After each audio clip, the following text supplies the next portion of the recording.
Hi ಸ್ನೇಹಿತರೆ, ಎಲ್ರಿಗೂ ನಮಸ್ಕಾರ. ನಾನು ನಂಜನಾಯಕ್. ಸ್ಪರ್ಧಾ ಕರ್ನಾಟಕ ಯೂಟ್ಯೂಬ್ ಚಾನಲ್ಗೆ ನಿಮಗೆಲ್ಲರಿಗೂ ಕೂಡ ಆತ್ಮೀಯವಾದ ಸ್ವಾಗತ. ಸ್ನೇಹಿತರೆ, ನಾವು ಇವತ್ತು ಈ HSTR, GPSTR ಮತ್ತು PSTR ಈ ಮೂರು ಕೋರ್ಸ್ಗಳಿಗೆ ರಿಲೇಟೆಡ್ ಆದಂತಹ ಒಂದು ಇಂಪಾರ್ಟೆಂಟ್ ಟಾಪಿಕ್ ಅನ್ನು ಕುರಿತು ಮಾತಾಡ್ತಾ ಹೋಗೋಣ. ನೋಡಿ, ಸಮಾಜ ವಿಜ್ಞಾನ ವಿಷಯಕ್ಕೆ ಸಂಬಂಧಪಟ್ಟಂತೆ 7th ಕ್ಲಾಸಿಂದು 7ನೇ ತರಗತಿಯಲ್ಲಿ ಈ LBA ಕ್ವಶನ್ಸ್ಗಳಿದ್ದಾವೆ. ಆ LBA ಕ್ವಶನ್ಸು ಯಾವುದು ಇಂಪಾರ್ಟೆಂಟ್ ಕ್ವಶನ್ಸ್ಗಳಿದ್ದಾವೆ ಅದನ್ನು ನಾವು ಯಾವ ರೀತಿ ಅರ್ಥ ಮಾಡ್ಕೋಬೇಕಾಗತ್ತೆ, ನೆಕ್ಸ್ಟು ಆ ಪ್ರಶ್ನೆಗಳು ಮುಂದಿನ ಬರುವಂತಹ ಒಂದು CET ಎಕ್ಸಾಮಲ್ಲಿ ಯಾವ ರೀತಿ ಕೇಳ್ಬೋದು ಅನ್ನುವಂತಹ ಒಂದು ವಿಷಯವನ್ನು ಕುರಿತು ಇವತ್ತು ಕ್ಲಿಯರ್ ಮಾಡ್ಕೊಳ್ತಾ ಹೋಗೋಣ. ಅದಕ್ಕಿಂತ ಮುಂಚಿತವಾಗಿ ಸ್ನೇಹಿತರೆ, ಸ್ಪರ್ಧಾ ಕರ್ನಾಟಕ ಯೂಟ್ಯೂಬ್ ಚಾನಲ್ಗೆ ಸಬ್ಸ್ಕ್ರೈಬ್ ಆಗಿ. ಪ್ರತಿದಿನನೂ ಕೂಡ ವಿಡಿಯೋ ಅಪ್ಲೋಡ್ ಮಾಡ್ತೀವಿ, ವಾಚ್ ಮಾಡ್ರಿ ಅಂತ ಹೇಳ್ತಾ, ಹಾಗೆ ಸ್ನೇಹಿತರೆ, ಸ್ಪರ್ಧಾ ಕರ್ನಾಟಕ ಅಕಾಡೆಮಿಯ ವತಿಯಿಂದ ನಾವು ಆನ್ಲೈನ್ ಕೋರ್ಸನ್ನು ಕೂಡ ಸ್ಟಾರ್ಟ್ ಮಾಡಿದ್ದೀವಿ. ಈ ಆನ್ಲೈನ್ ಕೋರ್ಸ್ ನಿಮಗೆ GPSTR ಅಂದರೆ ಸೋಷಿಯಲ್ ಸೈನ್ಸ್ ಕೂಡ ಸಿಗುತ್ತೆ. ಅದರ ಜೊತೆಗೆ ನಿಮಗೆ ಸ್ನೇಹಿತರೆ PM ಮೆಥಡ್ ಕೂಡ ಸಿಗುತ್ತೆ. ಹಾಗೆ PSTR ಆಗಿರ್ಬೋದು, GPT ಸೋಷಿಯಲ್ ಸೈನ್ಸ್ ಮತ್ತು ಮ್ಯಾಥಮೆಟಿಕಲ್ ಸೈನ್ಸ್ ಸಿಗುತ್ತೆ. ನೋಡಿ, ಇಷ್ಟು ಕೋರ್ಸ್ಗಳು, ಟೀಚರ್ ರಿಲೇಟೆಡ್ ಕೋರ್ಸ್ಗಳು ನಿಮಗೆ ಆನ್ಲೈನಲ್ಲಿ ಸಿಗುತ್ತೆ. ಪ್ಲೇಸ್ಟೋರಲ್ಲಿ ಸ್ಪರ್ಧಾ ಕರ್ನಾಟಕ ಅಂತ ಮೊಬೈಲ್ ಆ್ಯಪನ್ನು ಡೌನ್ಲೋಡ್ ಮಾಡಿ ಯಾವ ಕೋರ್ಸ್ ಬೇಕೋ ಅದರ ಮೇಲೆ ಕ್ಲಿಕ್ ಮಾಡಿ ಪೇಮೆಂಟ್ ಮಾಡಿದರೆ ನಿಮಗೆ ವೀಡಿಯೋಸ್ಗಳು ಸಿಗ್ತವೆ, PDF ನೋಟ್ಸ್ ಇರುತ್ತೆ. ಅದರ ಜೊತೆಗೆ ಸ್ನೇಹಿತರೆ ನಿಮಗೆ ಟೆಸ್ಟ್ ಸೀರೀಸನ್ನು ಕೂಡ ಅಪ್ಲೋಡ್ ಮಾಡ್ತಾ ಇದ್ದೀವಿ. ಅಷ್ಟು ಕೂಡ ನೀವು ಯೂಸನ್ನು ಪಡ್ಕೋಬಹುದು. ಹಾಗಾದರೆ ಸ್ನೇಹಿತರೆ, ಇವತ್ತಿನ 7ನೇ ತರಗತಿಯ LBA ಕ್ವಶನ್ಸಲ್ಲಿ ಯಾವ್ಯಾವ ಪ್ರಶ್ನೆಗಳಿದ್ದಾವೆ, ಅದನ್ನು ಹೇಗೆ ಅರ್ಥ ಮಾಡ್ಕೋಬಹುದು ಅಥವಾ ಅರ್ಥ ಮಾಡ್ಕೊಳ್ಳುವಂಥ ವಿಧಾನ ಯಾವ ರೀತಿ ಮಾಡ್ಕೋಬೇಕಾಗತ್ತೆ, ಅದನ್ನು ಯಾವ ರೀತಿ ಎಕ್ಸಾಮಿಗೆ ಅಪ್ಲೈ ಮಾಡ್ಕೋಬಹುದು, ಅಷ್ಟು ವಿಷಯದ ಬಗ್ಗೆ ನಾವು ಇವತ್ತು ಕ್ಲಿಯರ್ ಮಾಡ್ಕೊಳ್ತಾ ಹೋಗೋಣ. ನೋಡಿ, ಮೊದಲನೇ ಪ್ರಶ್ನೆ ಹೇಗಿದೆ ಅಂತ ನೋಡಿ.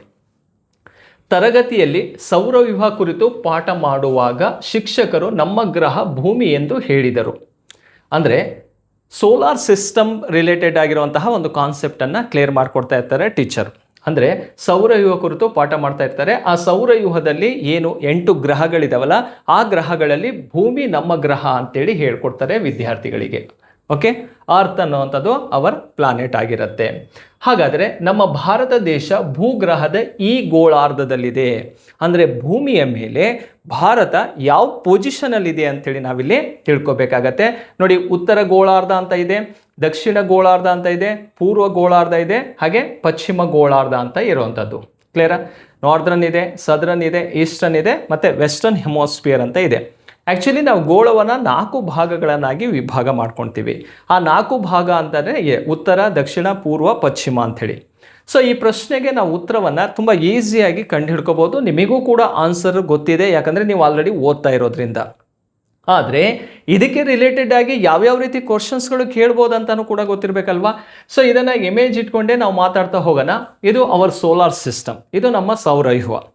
ಈ ನಮ್ಮ ಸೌರವ್ಯೂಹಕ್ಕೆ ಸಂಬಂಧಪಟ್ಟಂತೆ ಎಷ್ಟು ಗ್ರಹಗಳಿದಾವಪ್ಪ ಅಂತ ಕೇಳಿದಾಗ, ನೋಡಿ, ಇಲ್ಲಿ 4 ಗ್ರಹಗಳಿದ್ದಾವೆ, ಈ ಭಾಗದಲ್ಲಿ 4 ಗ್ರಹಗಳಿದಾವೆ. ಟೋಟಲಿ ಎಷ್ಟು ಗ್ರಹಗಳಿದಾವೆ ಸೌರವ್ಯೂಹದಲ್ಲಿ ಅಂತ ಕೇಳಿದರೆ 8 ಗ್ರಹ ಕಂಡು ಬರ್ತವೆ. ಆ 8 ಗ್ರಹದಲ್ಲಿ ಭೂಮಿನೂ ಕೂಡ ಒಂದು ಗ್ರಹ. ಹಾಗಾದರೆ ಸನ್ನನ್ನು ಬೇಸಾಗಿ ಇಟ್ಕೊಂಡು ನಾವು ಪ್ಲಾನೆಟ್ಸ್ ಬಗ್ಗೆ ಸ್ಟಡಿ ಮಾಡೋದಾದರೆ ಯಾವ್ಯಾವ ಪ್ಲಾನೆಟ್ಸ್ ಇದೆ ಅಂದರೆ, ಫಸ್ಟ್ ಮರ್ಕ್ಯೂರಿ ಇದೆ. ಮರ್ಕ್ಯೂರಿ ಅಂದರೆ ಬುಧ ಗ್ರಹ. 2ನೇದು ವೀನಸ್ ಇದೆ, ಶುಕ್ರ ಗ್ರಹ. 3ನೇದು ಭೂಮಿ ಇದೆ. 4ನೇದು ಯಾವುದಿದೆ ಅಂದರೆ ಮಂಗಳ ಗ್ರಹ, ಈ ಕಂಡು ಬರುತ್ತೆ, ಮಾರ್ಸ್. 5ನೇದು ಜುಪಿಟರ್ ಇದೆ, ಗುರು ಗ್ರಹ. 6ನೇದು ಸ್ಯಾಟ್ರನ್, ಶನಿ ಗ್ರಹ.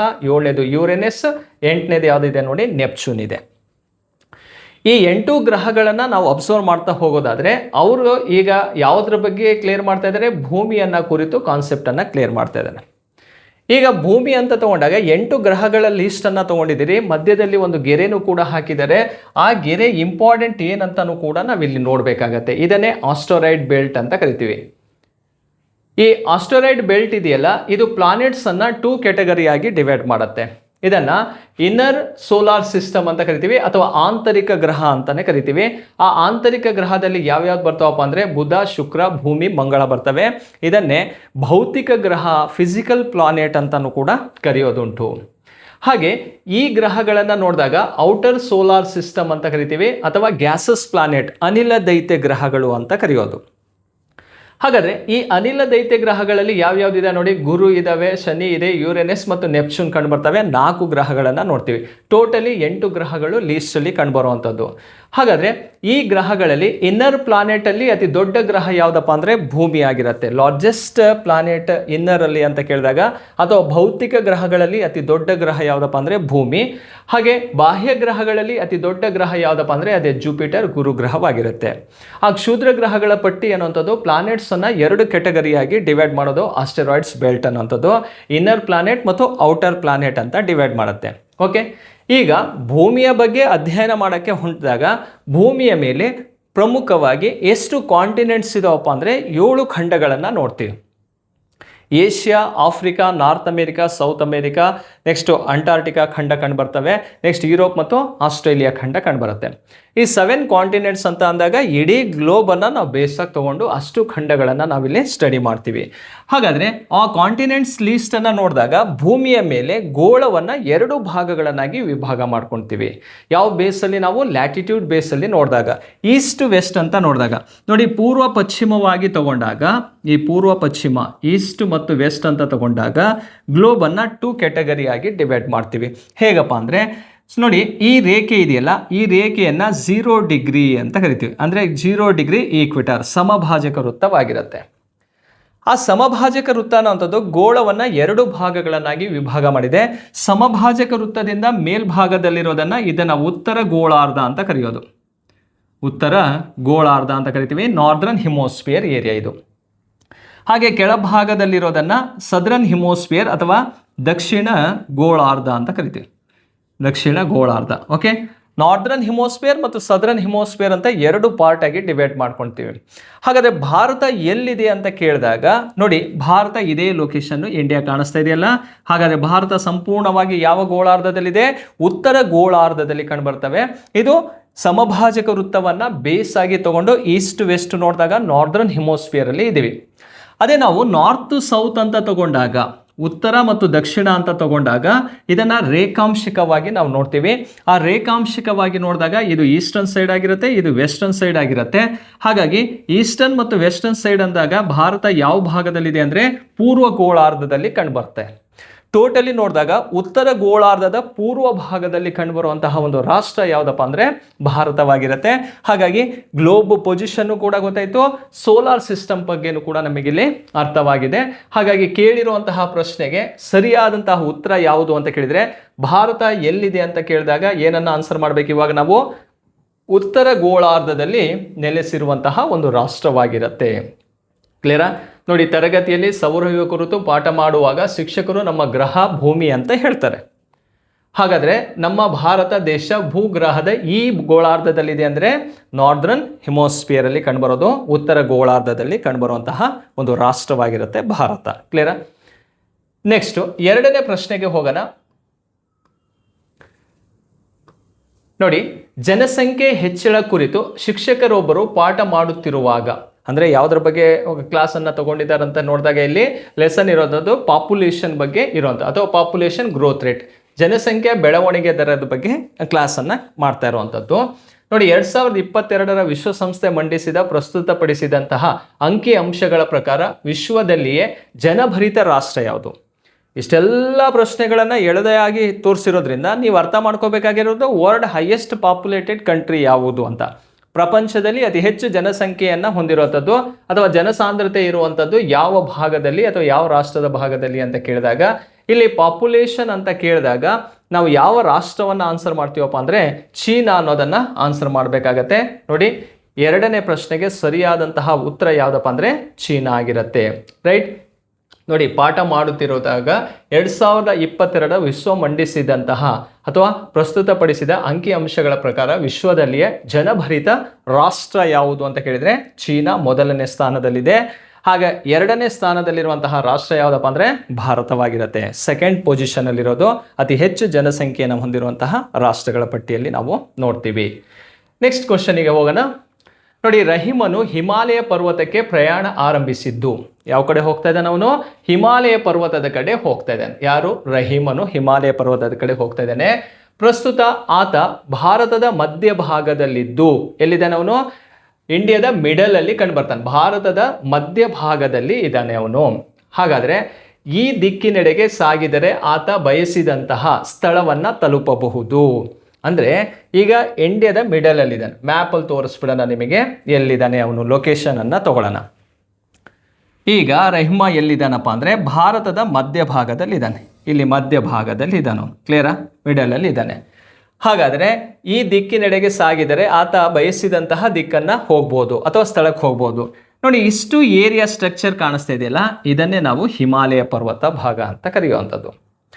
ಹಾಗಾದರೆ ಅವನು ಹಿಮಾಲಯ ಪರ್ವತದ ಭಾಗದ ಕಡೆ ಹೋಗ್ಬೇಕಂದ್ರೆ ಯಾವ ಡೈರೆಕ್ಷನಿಗೆ ಹೋಗ್ಬೇಕಪ್ಪ ಅಂದರೆ ಅವನು ಉತ್ತರ ದಿಕ್ಕಿಗೆ ಹೋಗ್ಬೇಕಾಗತ್ತೆ. ಯಾವ ದಿಕ್ಕಿಗೆ ಹೋಗ್ಬೇಕು? ಅವನು ಉತ್ತರ ದಿಕ್ಕಿಗೆ ಹೋಗ್ಬೇಕಾಗತ್ತೆ. ಆಗ ಅವನಿಗೆ ಸಿಗೋದು ಯಾವುದಪ್ಪ ಅಂದರೆ ಈ ಹಿಮಾಲಯ ಪರ್ವತ ಶ್ರೇಣಿ ಸಿಗತ್ತೆ.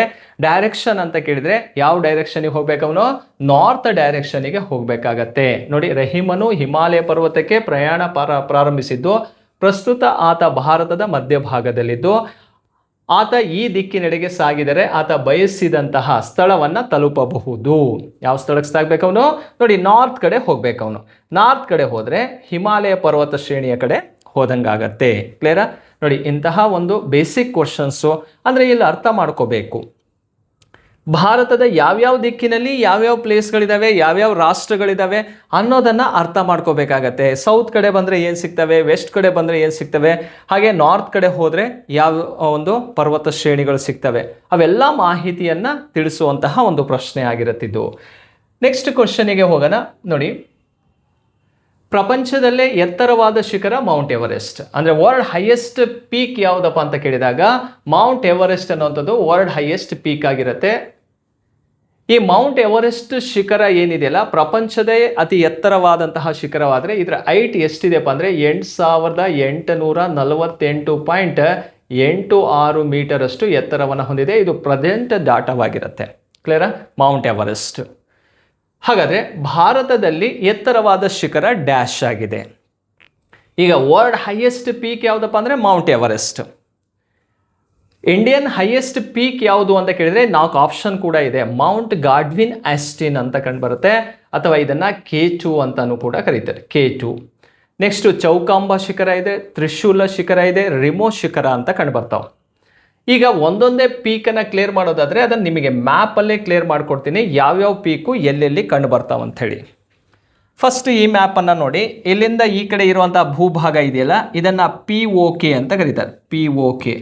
POK ಅಂದರೆ ಪಾಕ್ ಆಕ್ಯುಪೈಡ್ ಕಾಶ್ಮೀರ್ ಭಾಗವಾಗಿರುತ್ತೆ.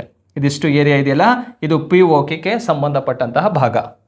ಈಗ ಲೊಕೇಶನ್ ಅಂತ ನೋಡಿದಾಗ ಯಾವ ಪೀಕ್ ಎಲ್ಲಿದೆ ಅಂತ ಕೇಳಿದಾಗ ಇಲ್ಲಿ ಕಾಣಿಸ್ತಾ ಇದೆಯಲ್ಲ, ಈ ಪೀಕ್ ಇದೆಯಲ್ಲ, ಈ ಪೀಕೆ ಮೌಂಟ್ K2 ಆಗಿರುತ್ತೆ. ಈ ಮೌಂಟ್ K2 ಅನ್ನುವಂಥದ್ದು ಈ ಭಾಗದಲ್ಲಿ ಕಂಡುಬರ್ತದೆ, POKಯಲ್ಲಿರೋದು. ಆದರೆ ಈ ಪ್ರದೇಶನೂ ಕೂಡ ಭಾರತದ ಒಂದು ಭೂಭಾಗವಾಗಿರುತ್ತೆ. ಭಾರತದ ಭೂಭಾಗವಾಗಿರೋದ್ರಿಂದ ಇದು ಇಂಡಿಯಾದಲ್ಲೇ ಹೈಯೆಸ್ಟ್ ಪೀಕ್ ಅಂತ ಕರಿತೀವಿ ಮೌಂಟ್ K2ವನ್ನು. ಎಲ್ಲಿದೆ ಅಂತ ಕೇಳಿದರೆ ಅದು POKಯಲ್ಲಿರೋದು ಅಥವಾ ಲಡಾಖಲ್ಲಿ ಕಂಡುಬರುತ್ತೆ. ಎಲ್ಲಿದೆ ಇದು? ಲಡಾಖ್ ಕೇಂದ್ರಾಡಳಿತ ಪ್ರದೇಶದಲ್ಲಿರೋದು. ಹಿಂದೆ ನಾವು ಜಮ್ಮು ಕಾಶ್ಮೀರ್ ಅಂತ ಆನ್ಸರ್ ಮಾಡ್ತಿದ್ವಿ, ಈಗ ಲಡಾಖ್ ಯೂನಿಯನ್ ಟೆರಿಟರಿಯಲ್ಲಿ ಇರುವಂಥದ್ದು. ಇದು ಎಷ್ಟು ಹೈಟ್ ಇದೆಯಪ್ಪ ಅಂದರೆ 8611 ಮೀಟರ್ ಅಷ್ಟು ಎತ್ತರವನ್ನು ಹೊಂದಿರೋದು. ಹಾಗಾಗಿ ಇದು 2ನೇ ಎತ್ತರವಾದ ಪರ್ವತ ಶಿಖರ ಎಲ್ಲಿ? ಪ್ರಪಂಚದಲ್ಲಿ.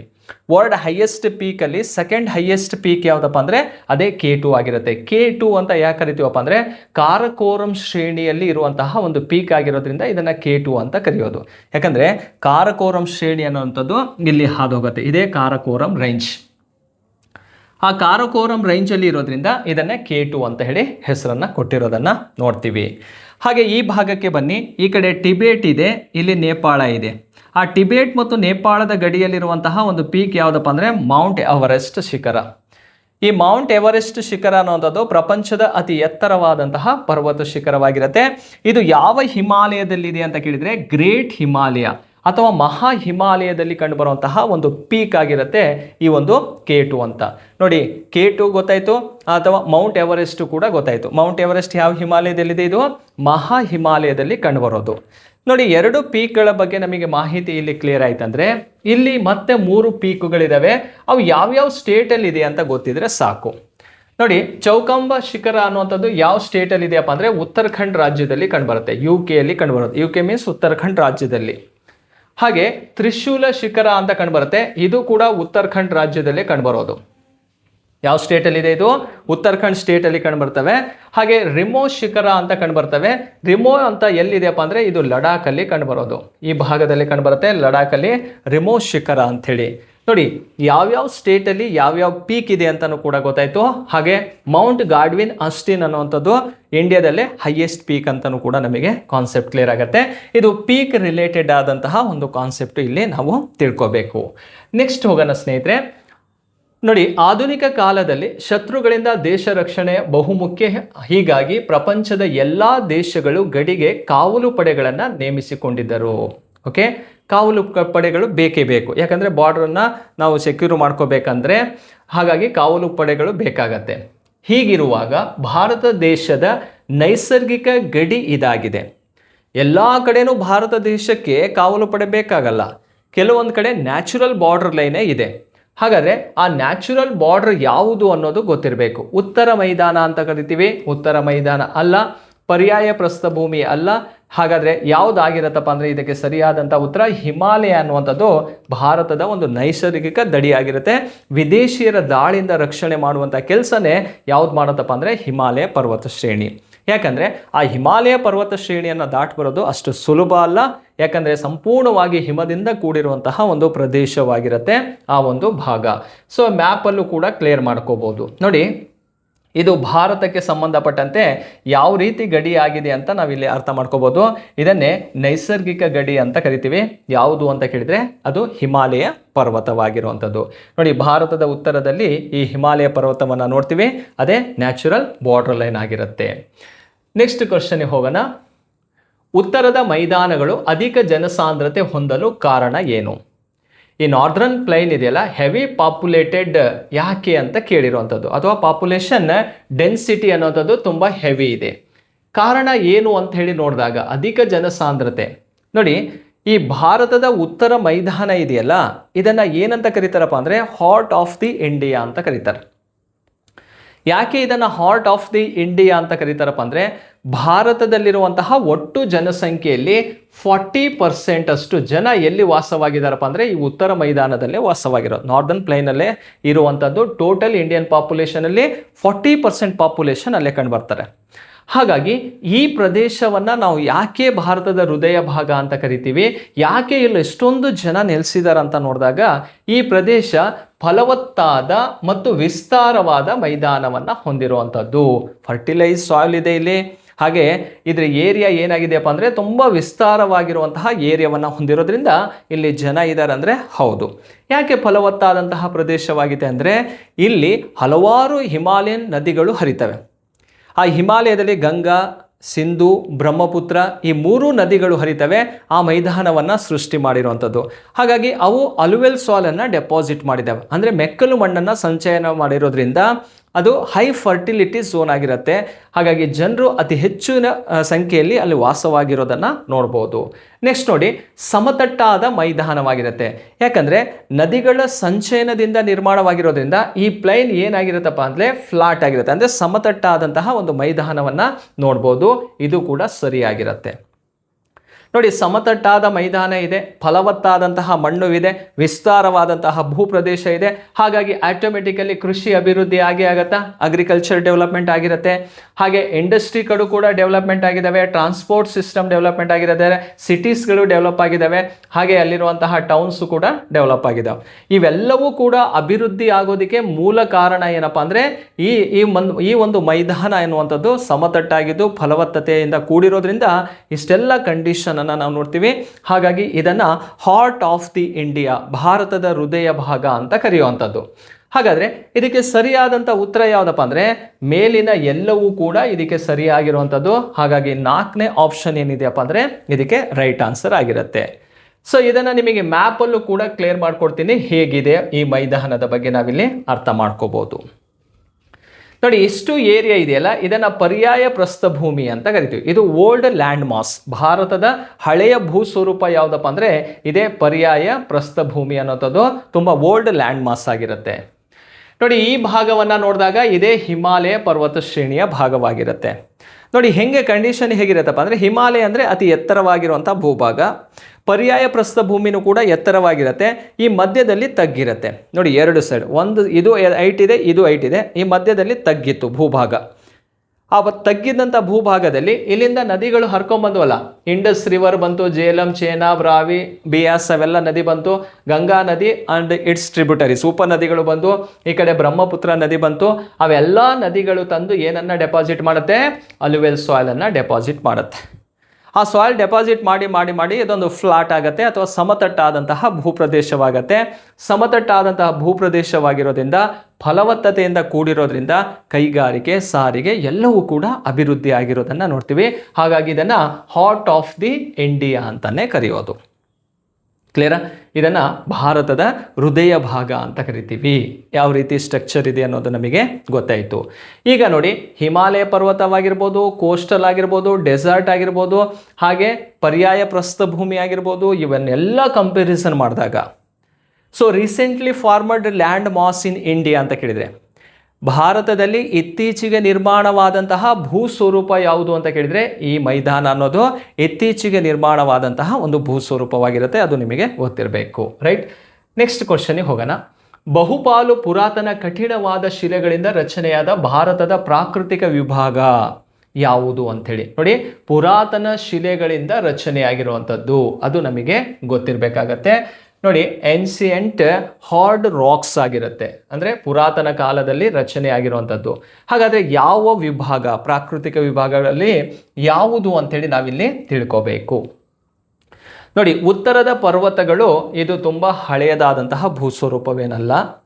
ಪರ್ಯಾಯ ಪ್ರಸ್ಥಭೂಮಿ, ಉತ್ತರದ ಮೈದಾನ, ಕರಾವಳಿ ಮೈದಾನ ಅಂತ ಇದೆ. ಇದಕ್ಕೆ ಸರಿಯಾದಂಥ ಉತ್ತರ ಯಾವುದಪ್ಪ ಅಂದರೆ ತುಂಬ ಹಾರ್ಡ್ ಆಗಿದ್ದು ಮತ್ತು ಹಳೆಯ ಅಥವಾ ಪುರಾತನವಾದಂತಹ ಕಠಿಣ ಶಿಲೆಗಳಿಂದ ಕೂಡಿರುವಂತಹ ಭೂ ಸ್ವರೂಪ ಯಾವುದಪ್ಪ ಅಂದರೆ ಪರ್ಯಾಯ ಪ್ರಸ್ಥಭೂಮಿ. ಯಾಕೆ ಪರ್ಯಾಯ ಪ್ರಸ್ಥಭೂಮಿ ಅತಿ ಕಠಿಣ ಶಿಲೆಗಳಿಂದ ಕೂಡಿರುತ್ತೆ ಅಂತ ನೋಡಿದಾಗ, ನೋಡಿ ಈ ಭಾಗ ಇದೆಯಲ್ಲ, ಇದೇ ಪರ್ಯಾಯ ಪ್ರಸ್ಥಭೂಮಿಯ ಭಾಗ. ಇಷ್ಟು ಏರಿಯಾವನ್ನು ನಾವು ತಿಳ್ಕೋಬೇಕು. ಈ ಪೆನಿನ್ಸುಲಾರ್ ಪ್ಲೇಟಿವ್ ಏರಿಯಾ ಇದೆಯಲ್ಲ, ಇದು ಮೂಲತಃ ಗೋಂಡ್ವಾನಾ ಲ್ಯಾಂಡ್ ಮಾಸಿಗೆ ಸೇರಿರೋದು. ಗೋಂಡ್ವಾನಾ ಭೂರಾಶಿಗೆ ಸೇರಿರುವಂತಹ ಭಾಗವಾಗಿರೋದ್ರಿಂದ ತುಂಬ ಹಳೆಯ ಭೂ ಸ್ವರೂಪವಾಗಿರುತ್ತೆ. Old land mass in India ಅಂತ ಕರಿತೀವಿ ಇದನ್ನು. ಹಾಗಾದರೆ ಇದು ಹಳೆಯ ಭೂ ಸ್ವರೂಪವಾಗಿರೋದ್ರಿಂದ ಈ ಭಾಗಕ್ಕೆ ಸಂಬಂಧಪಟ್ಟಂತೆ ನಾವು ನೋಡೋದಾದರೆ ಇದು ಗೋಂಡ್ವಾನಾದಿಂದ ಬ್ರೇಕ್ ಆಗುತ್ತೆ. ಬ್ರೇಕ್ ಆಗಿಬಿಟ್ಟು ತೇಲ್ಕೊಳ್ತಾ ಬರೋ ಟೈಮಲ್ಲಿ ವಾಲ್ಕೆನೋಸ್ ಎರಪ್ಷನ್ ಜಾಸ್ತಿ ಆಗುತ್ತೆ. ಆ ವಾಲ್ಕೆನೋಸ್ ಎರಪ್ಷನ್ ಆಗಬೇಕಾದ್ರೆ ಆ ಭಾಗದಲ್ಲಿ ಬಂದು ಆ ಜ್ವಾಲಾಮುಖಿಯಿಂದ ಹೊರಬಂದಂತಹ ಮ್ಯಾಗ್ಮಾ ಹರಡಿಕೊಂಡು ಏನಾಗತ್ತಪ್ಪ ಅಂದರೆ ಒಂದು ಪ್ರಸ್ಥಭೂಮಿಯಾಗಿ ನಿರ್ಮಾಣವಾಗುತ್ತೆ, ಟೇಬಲ್ ಲ್ಯಾಂಡ್ ಆಗಿ ಫಾರ್ಮೇಷನ್ ಆಗುತ್ತೆ. ಆ ಟೇಬಲ್ ಲ್ಯಾಂಡ್ ಅನ್ನುವಂಥದ್ದು ತುಂಬ ಹಾರ್ಡ್ ರಾಕ್ಸಿಂದ ಆಗಿರೋದು. ಅಂದರೆ ಜ್ವಾಲಾಮುಖಿಯಿಂದ ನಿರ್ಮಾಣವಾಗಿರೋದ್ರಿಂದ ಅತಿ ಕಠಿಣ ಶಿಲೆಗಳಿಂದ ಕೂಡಿರುವಂಥ ಭೂಭಾಗವಾಗಿರುತ್ತೆ. ಹಾಗಾಗಿ ಇದು ಭಾರತದಲ್ಲೇ ಅತಿ ಕಠಿಣ ಶಿಲೆಗಳಿಂದ ಕೂಡಿರುವಂತಹ ಪುರಾತನವಾದಂತಹ ಒಂದು ಭೂಭಾಗ ಅಂತ ಕರಿತೀವಿ ಪರ್ಯಾಯ ಪ್ರಸ್ಥಭೂಮಿಯನ್ನು. ಈ ಪರ್ಯಾಯ ಪ್ರಸ್ಥಭೂಮಿ ಇದೆಯಲ್ಲ, ಇದನ್ನು ಎರಡು ಭಾಗವಾಗಿ ಡಿವೈಡ್ ಮಾಡ್ಕೊಳ್ತೀವಿ. ಇದನ್ನು ಸೆಂಟ್ರಲ್ ಹೈಲ್ಯಾಂಡ್ ಅಂತ ಕರಿತೀವಿ, ಕೇಂದ್ರದ ಉನ್ನತ ಪ್ರದೇಶ. ಕೆಳಭಾಗವನ್ನು ಡೆಕ್ಕನ್ ಪ್ಲೇಟಿವ್ ಅಂತ ಕರೆಯೋದು, ಡೆಕ್ಕನ್ ಪ್ರಸ್ಥಭೂಮಿ ಅಂತ ಕರಿತೀವಿ. ಈ ರೀತಿ ಎರಡು ಭಾಗಗಳನ್ನಾಗಿ ವಿಭಾಗ ಮಾಡ್ಕೊಳ್ತೀವಿ ಭಾರತದ ಪರ್ಯಾಯ ಪ್ರಸ್ಥಭೂಮಿಯನ್ನು. ನೋಡಿ, ಈ 7ನೇ ಪ್ರಶ್ನೆಗೆ ಬಿ ಅನ್ನೋದು ಸರಿಯಾದಂತಹ ಉತ್ತರವಾಗಿರುತ್ತೆ. ನೆಕ್ಸ್ಟ್ ಕ್ವಶನ್ಗೆ ಹೋಗೋಣ. ನೇರವಾಗಿದ್ದು ಕಿರಿದಾದ ಶಿಲಾರಚಿತ ಸ್ವರೂಪವುಳ್ಳ ಭಾರತದ ಭೂ ಸ್ವರೂಪವಿದು. ಅಂದರೆ ಇದು ನೇರವಾಗಿರುತ್ತೆ, ಅಂದರೆ ಸ್ಟ್ರೈಟ್ ಆಗಿರುವಂತಹ ಒಂದು ಲ್ಯಾಂಡ್ ಮ್ಯಾಸ್ ಆಗಿರುತ್ತೆ ಅಥವಾ ಲ್ಯಾಂಡ್ ಫಾರ್ಮ್ ಆಗಿರುತ್ತೆ. ಸೊ ಆ ಲ್ಯಾಂಡ್ ಫಾರ್ಮ್ ಯಾವುದು ಅಂತ ಕೇಳಿದರೆ, ನೋಡಿ ಪೂರ್ವ ಕರಾವಳಿ ಅಂತ ಇದೆ, ಇದು ತಪ್ಪಾಗಿರುವಂಥದ್ದು. ಪರ್ಯಾಯ ಪ್ರಸ್ಥಭೂಮಿ ಇದೆ, ಇದು ತಪ್ಪಾಗಿರುವಂಥದ್ದು. ಪಶ್ಚಿಮ ಕರಾವಳಿ ಅಂತ ಇದೆಯಲ್ಲ, ಇದು ಸರಿಯಾದಂತಹ ಉತ್ತರವಾಗಿರುತ್ತೆ. ವೆಸ್ಟ್ ಕೋಸ್ಟಲ್ ಇದೆಯಲ್ಲ, ಪಶ್ಚಿಮ ಕರಾವಳಿ, ಇದು ಸರಿಯಾದಂಥ ಉತ್ತರ. ಹಿಮಾಲಯ ಪರ್ವತ ಅನ್ನೋದು ತಪ್ಪಾಗಿರುತ್ತೆ. ಸೊ ಇದನ್ನು ಮ್ಯಾಪಲ್ಲಿ ನಿಮಗೆ ಕ್ಲಿಯರ್ ಮಾಡಿಕೊಡ್ತೀನಿ ನೋಡಿ. ಮ್ಯಾಪ್ ನೋಡಿದರೆ ನಿಮಗೆ ಕಾನ್ಸೆಪ್ಟು ಅಷ್ಟು ಕೂಡ ಕ್ಲಿಯರ್ ಆಗುತ್ತೆ. ನೋಡಿ, ಭಾರತದ ಕರಾವಳಿಗೆ ಸಂಬಂಧಪಟ್ಟಂತೆ ಭಾರತ ಎರಡು ರೀತಿ ಕರಾವಳಿಯನ್ನು ಹೊಂದಿದೆ. ಈ ಕಡೆ ಇರುವಂಥದ್ದು ವೆಸ್ಟ್ ಕೋಸ್ಟಲ್, ಈ ಕಡೆ ಇರುವಂಥದ್ದು ಈಸ್ಟ್ ಕೋಸ್ಟಲ್ ಆಗುತ್ತೆ, ಪೂರ್ವ ಕರಾವಳಿ ಆಗಿದೆ. ಹಾಗಾದರೆ ಈ ಪಶ್ಚಿಮ ಕರಾವಳಿ ಅನ್ನುವಂಥದ್ದು ಈ ಭಾಗದಲ್ಲಿ ಅಬ್ಸರ್ವ್ ಮಾಡ್ತಾ ಇದ್ದಿಲ್ಲ, ಇದೇ ವೆಸ್ಟ್ ಕೋಸ್ಟಲ್. ಇದು ನೋಡಿ ಸ್ಟ್ರೈಟ್ ಆಗಿರುತ್ತೆ, ನೇರವಾಗಿರೋಂತಹ ಒಂದು ಕೋಸ್ಟಲ್ ಆಗಿರುತ್ತೆ. ನೋಡಿ ಇದು ಏನಾಗಿದೆ ನೋಡಿ, ಕ್ವಾಚೆಗಳು ಕಂಡು ಬರ್ತವೆ. ಓಕೆ, ಜಿಗ್ಜಾಗ್ ಶೇಪಲ್ಲಿ ಅಂಕು ಡೊಂಕಾಗಿರುವಂತಹ ಕೋಸ್ಟಲ್ ಆಗಿರುತ್ತವೆ. ಹಾಗಾಗಿ ಈ ವೆಸ್ಟ್ ಕೋಸ್ಟಲ್ ಅನ್ನೋಂಥದ್ದು ಎಲ್ಲಿ ಕಂಡು ಬರುತ್ತಪ್ಪ ಅಂದರೆ ಅರಬ್ಬಿ ಸಮುದ್ರದಲ್ಲಿ ಕಂಡುಬರುವಂತಹ ಕರಾವಳಿ ಆಗಿರುತ್ತೆ. ಹಾಗೆ ಈಸ್ಟ್ ಕೋಸ್ಟಲ್ ಅನ್ನುವಂಥದ್ದು ಬೇ ಆಫ್ ಬೆಂಗಾಲಲ್ಲಿ ಕಂಡುಬರುತ್ತೆ.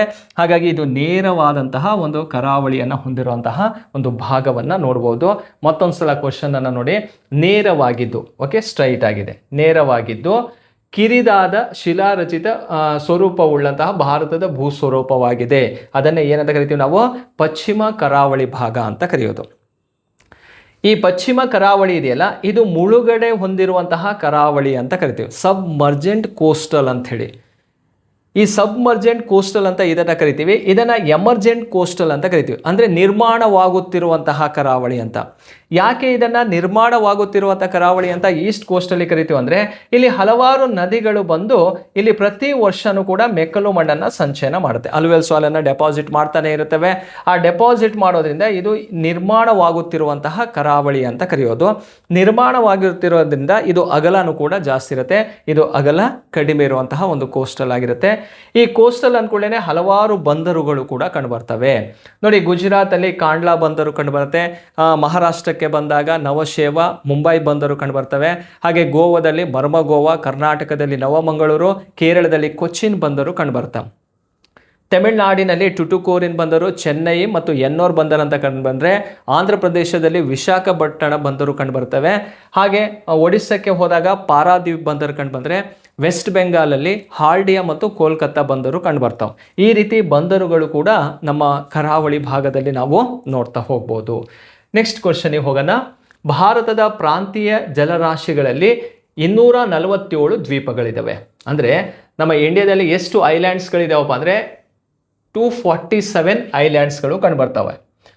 ಆ 247 ದ್ವೀಪಗಳಿದೆ, ಅವುಗಳಲ್ಲಿ 204 ದ್ವೀಪಗಳು ಬಂಗಾಳ ಕೊಲ್ಲಿಯಲ್ಲಿದೆ. ಇದು ಅರ್ಥ ಮಾಡ್ಕೋಬೇಕು. ಬೇ ಆಫ್ ಬೆಂಗಾಲಲ್ಲಿ ಎಷ್ಟು ಐಲ್ಯಾಂಡ್ಸ್ ಇದಾವೆ ಅಂತ ಕೇಳಿದರೆ 204 ದ್ವೀಪಗಳಿದ್ದಾವೆ. ಈ ದ್ವೀಪಗಳು ಇವುಗಳಿಂದ ರಚಿತವಾಗಿದೆ. ಹಾಗಾದರೆ 204 ಐಲ್ಯಾಂಡ್ಸ್ ಇದಾವಲ್ಲ, ಯಾವುದರಿಂದ ಫಾರ್ಮೇಷನ್ ಆಗಿರೋದು ಅಂತ ಕೇಳಿರುವಂಥದ್ದು. ಇಲ್ಲಿ ನೋಡಿ, ಭೂಕಂಪನ ಜ್ವಾಲಾಮುಖಿಗಳಿಂದ ಆಗಿದೆ, ಜನಿತ ಶಿಲೆಗಳಿಂದ ಆಗಿದೆ, ಅಂದರೆ ಅಗ್ನಿಶಿಲೆಗಳಿಂದ ಆಗಿದೆ ಅಂತ ಇಗ್ನೇಷಿಯಸ್ ರಾಕ್ಸ್ ಅಂಥೇಳಿ, ಹಿಮ ನದಿಗಳಿಂದ ಗ್ಲೇಸಿಯರಿಂದ ಆಗಿರೋದು, ಹವಳ ದಿನ್ನೆಗಳಿಂದ ಆಗಿರೋದು ಅಂತ ಇದೆ, ಕೊರೆಲ್ ರೀಫ್ಸ್ ಅಂತ ಹೇಳಿ ಇರುವಂಥದ್ದು. ಹಾಗಾದರೆ ಭಾರತದ ದ್ವೀಪಗಳಿಗೆ ಸಂಬಂಧಪಟ್ಟಂತೆ ನಾವು ಮ್ಯಾಪಲ್ಲಿ ನೋಡ್ತಾ ಹೋಗ್ಬೋದು. ಇಲ್ಲಿ ಇಂಡಿಯನ್ ಕೋಸ್ಟಲಿಗೆ ರಿಲೇಟೆಡ್ ಆಗಿ ಒಂದು ಸ್ಮಾಲ್ ಸ್ಟ್ರಕ್ಚರನ್ನು ಮಾಡ್ಕೊಳ್ಳೋಣ. ಇಲ್ಲಿರುವಂತಹ ಒಂದು ದ್ವೀಪ ಯಾವುದಪ್ಪ ಅಂದರೆ ಲಕ್ಷದ್ವೀಪ. ಇಲ್ಲಿ ಲಕ್ಷದ್ವೀಪ ಕಂಡುಬರುತ್ತೆ. ಲಕ್ಷದ್ವೀಪ ಎಲ್ಲಿದೆಯಪ್ಪ ಅಂದರೆ ಅರಬ್ಬಿ ಸಮುದ್ರದಲ್ಲಿ ಕಂಡುಬರೋದು. ಈ ಕಡೆ ಬೇ ಆಫ್ ಬೆಂಗಾಲ್ ಕಂಡುಬರ್ತವೆ, ಅಂಡಮಾನ್ ನಿಕೋಬಾರ್ ದ್ವೀಪ ಕಂಡುಬರುತ್ತೆ. ಬಂಗಾಳ ಕೊಲ್ಲಿಯಲ್ಲಿರೋದು ಯಾವುದು, ಅಂಡಮಾನ್ ನಿಕೋಬಾರ್ ದ್ವೀಪ. ಈ ಅಂಡಮಾನ್ ನಿಕೋಬಾರ್ ದ್ವೀಪ ಇದೆಯಲ್ಲ, ಇದು ಯಾವುದರಿಂದ ಆಗಿರೋದಪ್ಪ ಅಂದರೆ ಈ ಜ್ವಾಲಾಮುಖಿಗಳ ಸ್ಫೋಟದಿಂದ ನಿರ್ಮಾಣವಾಗಿರುವಂತಹ ಒಂದು ಐಲ್ಯಾಂಡ್ ಆಗಿರುತ್ತೆ. ಕ್ಲಿಯರಾ? ಅಂಡಮಾನ್ ನಿಕೋಬಾರ್ ದ್ವೀಪ ಅನ್ನೋಂಥದ್ದು ಯಾವುದರಿಂದ ಆಯ್ತಪ್ಪ ಅಂದರೆ ಜ್ವಾಲಾಮುಖಿಯಿಂದ.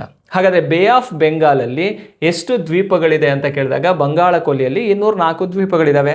ಆ 204 ದ್ವೀಪಗಳು ಯಾವುದರಿಂದ ಆಗಿದೆ ಅಂತ ಕೇಳಿದಾಗ ಇಲ್ಲಿ ಜ್ವಾಲಾಮುಖಿಗಳ ಸ್ಫೋಟದಿಂದ ನಿರ್ಮಾಣವಾಗಿರೋದ್ರಿಂದ ಇದಕ್ಕೆ ಸರಿಯಾದಂಥ ಉತ್ತರ ಭೂಕಂಪನ ಜ್ವಾಲಾಮುಖಿಗಳಿಂದ ನಿರ್ಮಾಣ, ಅರ್ಥಕ್ವಿಕ್ ಅಂಡ್ ವಾಲ್ಕೆನೋಸ್ ಇಂದ ಫಾರ್ಮೇಷನ್ ಆಗಿರೋದೇ ಈ ಅಂಡಮಾನ್ ಅಂಡ್ ನಿಕೋಬಾರ್ ಐಲ್ಯಾಂಡ್ಸ್. ಅಂಡಮಾನ್ ನಿಕೋಬಾರ್ ದ್ವೀಪಗಳು ಎಲ್ಲಿದಾವೆ ಅಂತ ಕೇಳಿದರೆ ಅದು ಬೇ ಆಫ್ ಬೆಂಗಾಲಲ್ಲಿ ಇರುವಂಥದ್ದು.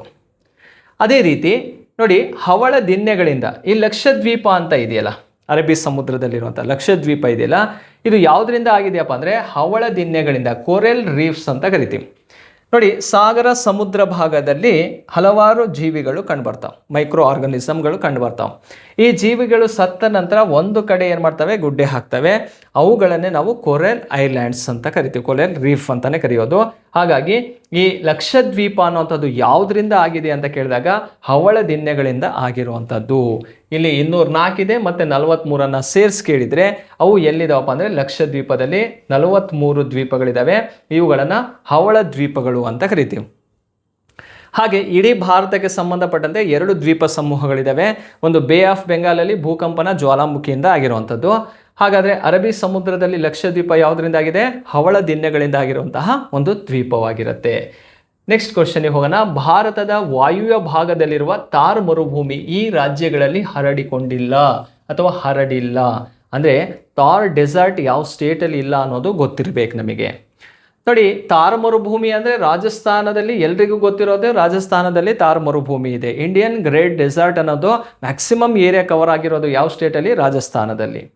ಹಾಗೆ ಪಂಜಾಬಲ್ಲಿದೆ ಅಂದರೆ ಪಂಜಾಬಲ್ಲೂ ಕೂಡ ಕಂಡುಬರ್ತವೆ. ಬಿಹಾರದಲ್ಲಿದೆ ಅಂದರೆ ಬಿಹಾರದಲ್ಲಿಲ್ಲ, ಹರಿಯಾಣದಲ್ಲೂ ಕೂಡ ಕಂಡುಬರ್ತದೆ. ಹಾಗಾಗಿ ಸರಿಯಾದಂಥ ಉತ್ತರ ಯಾವುದಪ್ಪ ಅಂದರೆ ಬಿಹಾರದಲ್ಲಿ ಥಾರ್ ಡೆಸರ್ಟ್ ಇಲ್ಲ ಅಂಥೇಳಿ. ಹಾಗಾದರೆ ಭಾರತದಲ್ಲಿ ಥಾರ್ ಮರುಭೂಮಿ ಅನ್ನೋಂಥದ್ದು ಎಷ್ಟು ರಾಜ್ಯಗಳಲ್ಲಿ ಕಂಡುಬರುತ್ತೆ ಅಂದರೆ 4 ರಾಜ್ಯಗಳಲ್ಲಿ ಕಂಡುಬರ್ತದೆ. ಇನ್ನೊಂದು ರಾಜ್ಯ ಯಾವುದಪ್ಪ ಅಂದರೆ ಗುಜರಾತನ್ನು ಸೇರಿಸ್ಕೋಬೇಕು. ಮ್ಯಾಪಲ್ಲಿ ಅದನ್ನು ಕ್ಲಿಯರ್ ಮಾಡ್ಕೊಡೋಣ. ಯಾವ್ಯಾವ ರಾಜ್ಯಗಳಲ್ಲಿ ಕಂಡುಬರ್ತಾವೆ ನೋಡಿ: ಗುಜರಾತ್, ರಾಜಸ್ಥಾನ್, ಹರಿಯಾಣ, ಪಂಜಾಬ್. ಗುಜರಾತ್, ರಾಜಸ್ಥಾನ್, ಹರಿಯಾಣ, ಪಂಜಾಬ್ಗಳಲ್ಲಿ ಹರಡಿಕೊಂಡಿರುವಂಥ ಒಂದು ಮರುಭೂಮಿ ಯಾವುದಪ್ಪ ಅಂದರೆ ಥಾರ್ ಮರುಭೂಮಿ.